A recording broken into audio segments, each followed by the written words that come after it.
First of all, I would like to thank you for being interested in the topic, balance and postural control in adults with cerebral palsy. I would like to extend Dr. Lauer's apologies for not being able to present this work to you in person. However, I will do my best to present some of our preliminary results from the study. So let's get started. As you probably have known, cerebral palsy has long been considered as a disorder of childhood. However, the majority of this population lives at a full life expectancy. Now I'm talking about a figure of 1 million people in the United States.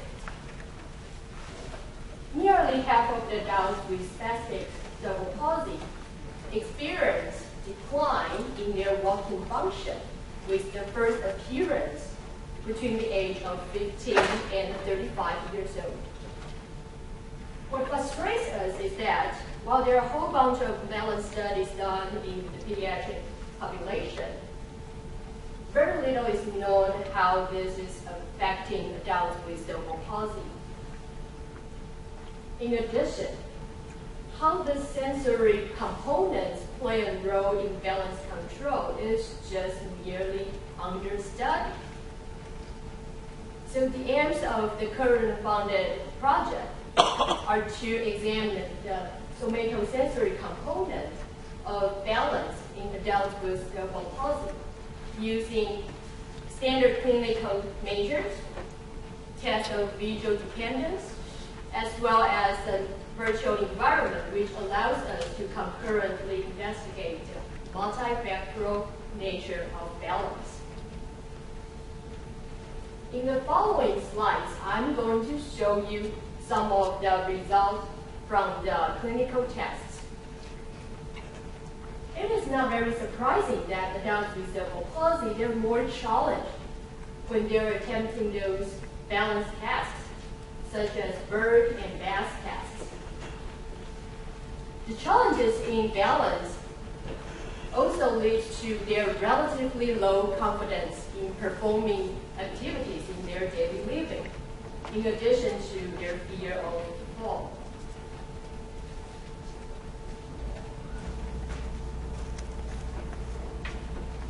This slide gives you some overall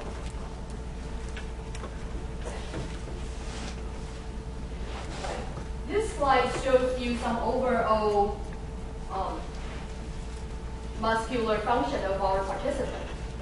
Generally speaking, adults with cerebral palsy have deficits in range of motion, muscle strength, muscle tone. Well, this is definitely affecting their balance. However, what I'm trying to do here is point to you that these are not the only factors. Adults with cerebral palsy, they also have difficulties in detecting light touch, discriminating sharp from dull, lack of sensation, as well as possible issues with their proprioception, which suggest that adults with cerebral palsy are essentially standing or walking with thick foam cushion on their feet. This adds to the balance problem.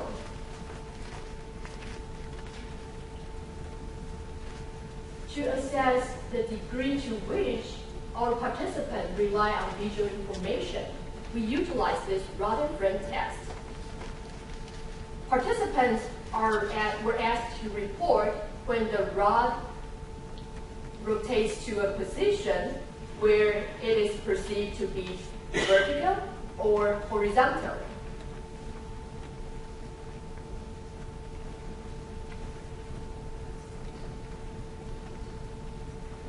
The judgment data as the deviation from the true vertical or the true horizontal is plotted here,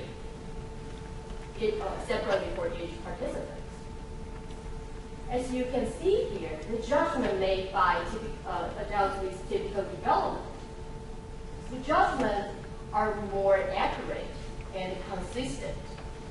However, the judgment made by adults with cerebral palsy, they're more spread out and affected by the brain.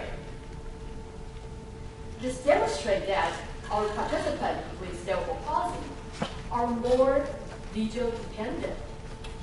So then we wonder if those folks, they utilize different strategies to know their relationship to the environment.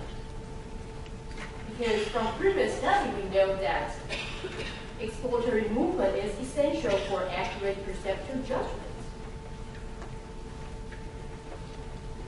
So we reported our participants had movement using an accelerometer while they're doing the rod and frame test. Interestingly, we found that when the rod rotates to the point when it is close to the critical point, individuals with typical development, they start to move their head quite a bit. But you don't see such kind of head movement in our participants with cerebral palsy.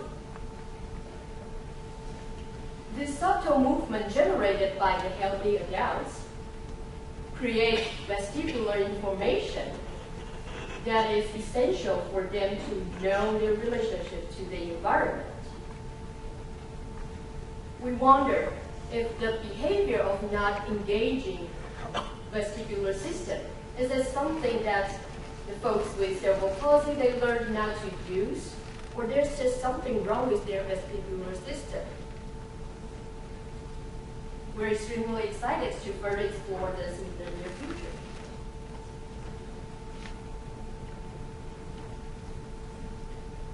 As I mentioned earlier, we also utilize a unique virtual environment to test how individuals respond to the change of the environment.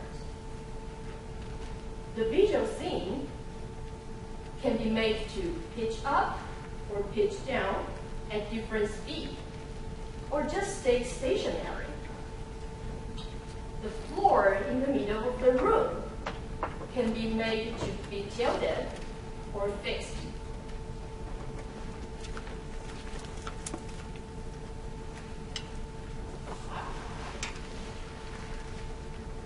Due to the time constraint, I will only present the data from the Center of Mass so that we focus more on the somatosensory issues in the adults with cerebral palsy.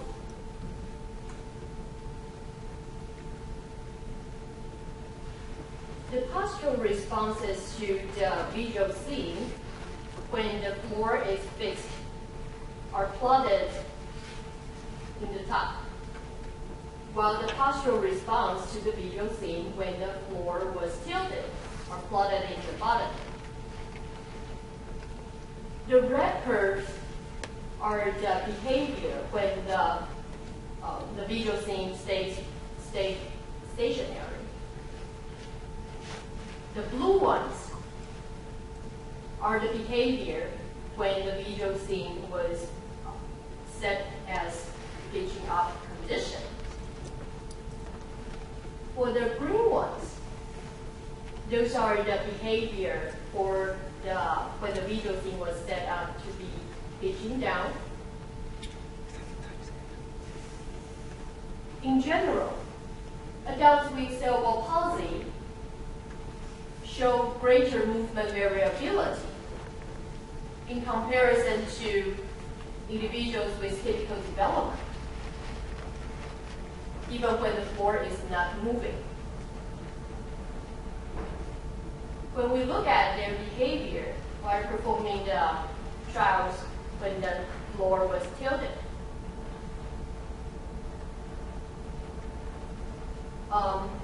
let me explain the setup first. So we keep the floor stationary for the first 5 seconds, and then we tilt it up for 5 degrees in dorsiflexion, and then it remains tilted for 30 seconds.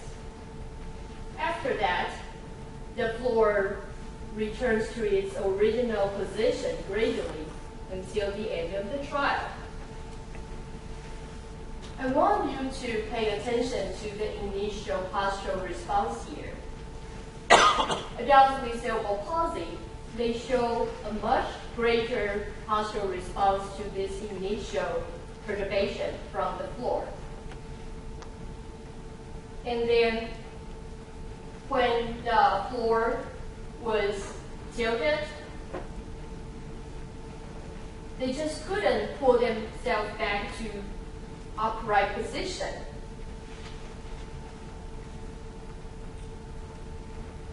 When the visual scene was tilting down, was pitching down, they show more deviation to the interior, while the scene was pitching up.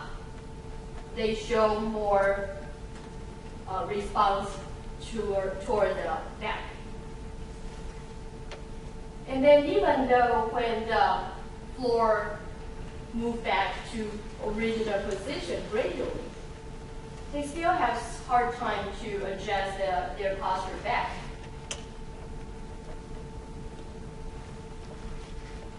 Between these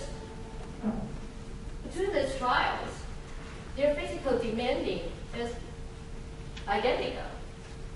So what we're seeing here is not just due to the muscle weakness or spasticity, but those visual scenes that pull them around.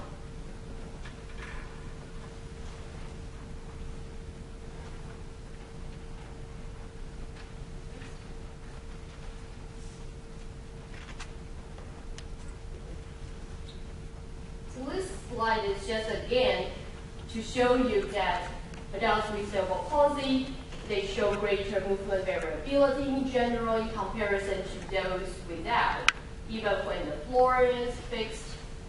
And then they just exhibit greater postural response in terms of their variability when a conflict visual scene is presented.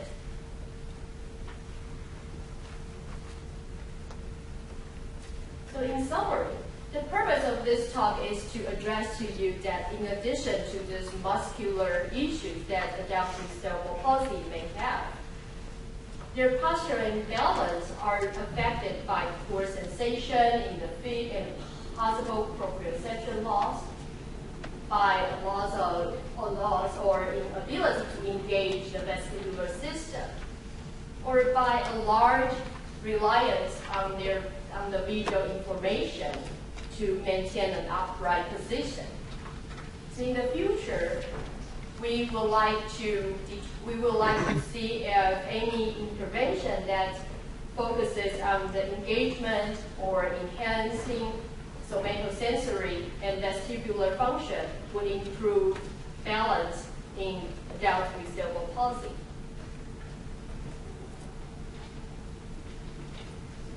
I would like to give our greatest appreciation to our participants first, as well as our collaborators and the funding mechanism. And we'll take some questions.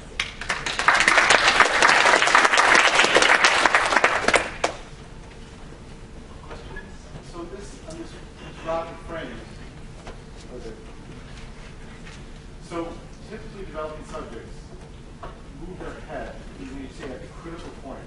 What is that critical point? When it starts to be close to horizontal or close to vertical? Yeah. And are they moving their head in the same way every time, or are they sort of randomly moving around, or is it very systematic, you think, or is it, can you go back to that slide?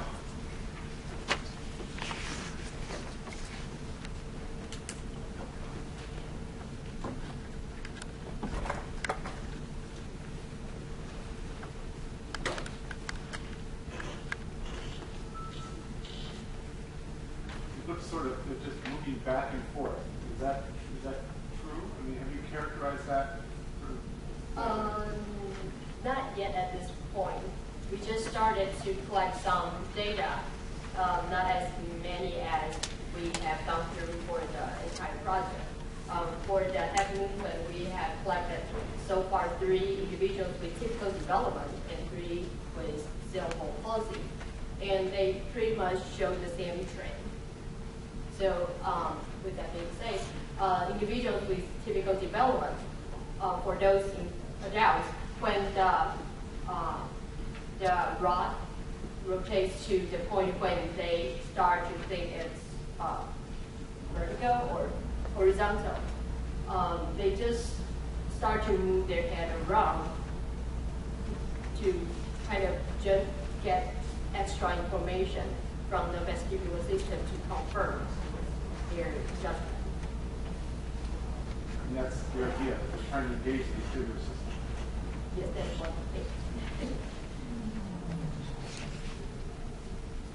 Could it be that they're trying to generate some sort of motion parallax? It could be a visual response, though, as well, or something to in order to get a better idea of the relationship? Could be, but we try to minimize the other visual cues in the room by turning down the lights, obscure the outline of the screen.